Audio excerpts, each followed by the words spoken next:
What's up, ladies and gents? My name is Parv and I welcome you to the Potato Monster channel for week 229 of our top 5 plays. This episode features some champs we don't see too often, so I'm excited to get the ball rolling with our number 5 play from a name I'm not too sure about, but nonetheless he's a monster on Gragas. In the beginning we see him flanking around the backside for a gank on the mid lane, but by the time he shows up his teammate is just about dead. He's 3 levels under the enemy Yasuo, so he's scared to approach, but then he gets hit by the knockup and ult, so he decides to fight. Gragas queues for the slow and then body slams while he kites back, making sure to auto and ready his W while getting close to tower, and then he turns for a final hit. At this point they cool off for a moment, but Yasuo has the Q stacked up and flashes forward, but a body slam away plus flash redirects Gragas and allows him to just barely get the kill after a beautiful bait. Amumu shows up to push the wave mid, but Gragas wants the farm, so he sticks around and drinks up. All of a sudden he sees an opening to body slam in, knocking Amumu under the tower for the assistant DPS to take down the mummy.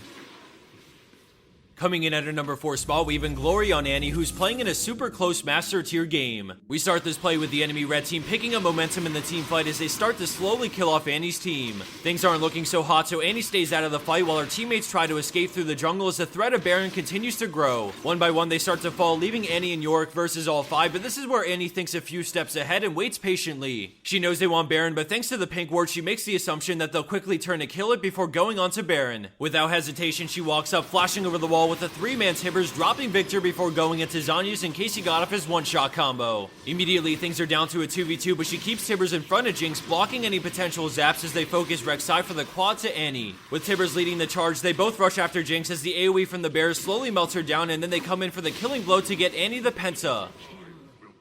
Our number 3 play comes from Poopy Duper Poop on Lee Sin, and I can say with confidence, I never thought I'd have to say a name as ridiculous as that, but anyways, this play is pretty sick. He's the only person there to defend the tower, and instead of conceding it, he wants to fight with his team coming in. He angles himself up and kicks Wukong straight into all 4, followed by the resonating strike in E plus Hydra to instantly get the double. Vel'Koz starts his ult as the Sonic Wave connects on Leona, which grabs him the triple as they chase down Ezreal for their 5th kill. I know a few people might ask how he did so much damage, so I wanted to specify that it's a full damage lane Lee Sin, not a jungler. Let's have another look at that insane kick that just about changed everything.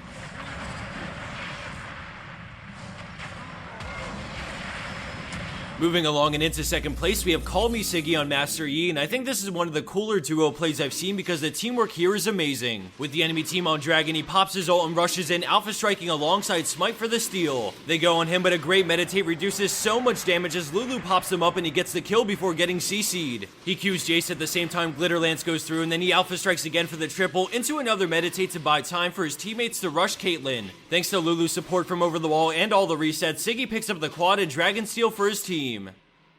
And for our number 1 pro play for this week, we have Tobzy with a great Viktor play to salvage a lost team fight. He's pushing in mid when the enemy team engages full force, catching multiple people out and crushing them quick.